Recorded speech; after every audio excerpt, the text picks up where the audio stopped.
हाल ही में केंद्र सरकार द्वारा केंद्रीय बजट पेश किया गया। अब इस बजट को लेकर मध्य प्रदेश में भी मंत्रियों को जिम्मेदारी दी गई है कि वे अलग अलग जिलों में जाकर बजट को लेकर प्रेस वार्ता करें। इसी कड़ी में पिछले दिनों मध्य प्रदेश के सहकारिता मंत्री विश्वास सारंग सीहोर पहुंचे और उन्होंने केंद्रीय बजट को लेकर अपनी बात कही है। मंत्री विश्वास सारंग ने कहा कि प्रधानमंत्री नरेंद्र मोदी के मार्गदर्शन में और नेतृत्व में वित्त मंत्री निर्मला सीतारमण द्वारा प्रस्तुत केंद्रीय बजट प्रधानमंत्री के विकसित भारत के संकल्पों को सिद्ध करने वाला है। 2014 से पहले कांग्रेस के शासनकाल में भारत 11वें नंबर की अर्थव्यवस्था था और अब मोदी जी के नेतृत्व में इन 12 वर्षों में देश लगातार प्रगति पथ पर अग्रसर हो रहा है। मोदी जी की नीतियों और दूरदर्शी सोच का परिणाम है कि आज भारत विश्व की चौथी आर्थिक महाशक्ति बन चुका है और शीघ्र ही तीसरी अर्थव्यवस्था बनने की ओर बढ़ रहा है। इस अवसर पर भाजपा जिलाध्यक्ष नरेश मेवाड़ा, विधायक सुदेश राय, नगरपालिका उपाध्यक्ष प्रिंस राठौर, जिला महामंत्री जितेंद्र गौड़, जिला मीडिया प्रभारी प्रीतेश राठौर भी मौजूद रहे।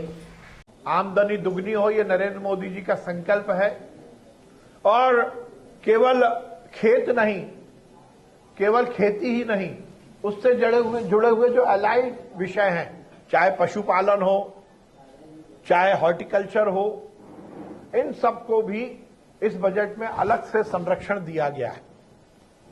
एक बड़ा महत्वाकांक्षी कार्यक्रम कृषि के मामले में इस बजट के माध्यम से शुरू करने का निर्णय लिया गया है। भारत विस्तार एक ये ऐसा पोर्टल होगा जो किसानों को सुविधाएं भी देगा, उनकी फसल की बिक्री से लेकर उनके नॉलेज गेन करने के साथ साथ सहकारिता, पशुपालन, हॉर्टिकल्चर को भी इस प्लेटफॉर्म के माध्यम से जोड़ने का प्रयास इस सरकार में किया गया है। सहकारी आंदोलन मजबूत हो और सहकारी आंदोलन के माध्यम से किसान को कुछ पैरेलल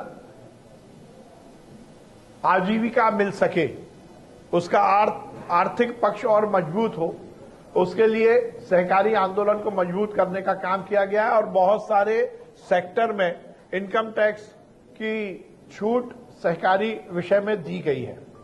पशुओं को पूरी तरह सरकार का संरक्षण मिले, उसके लिए टियर 2 और टियर 3 के जो सिटीज हैं उसमें अलग अलग प्रावधान किए गए हैं, जिसके माध्यम से व्यापार में सुगमता उपलब्ध होगी।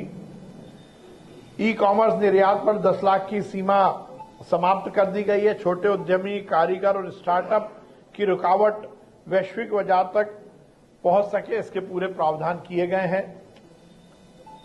कुल जमा मैं बोलूं, बहुत लंबा है, ज्यादा बोलने की आवश्यकता नहीं है, आपको लिखित में मिलेगा।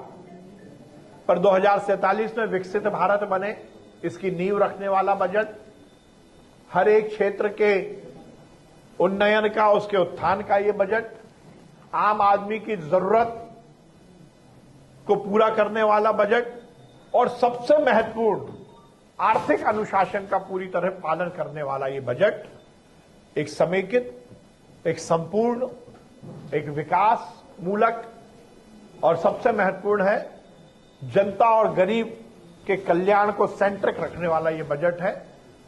यही हमारी कटिबद्धता है। नरेंद्र मोदी जी के नेतृत्व में ये देश जिस गति से आगे बढ़ रहा है, मेरा पूरा विश्वास है कि इस बजट के माध्यम से उस गति में और गुणात्मक वृद्धि होगी। बहुत बहुत धन्यवाद।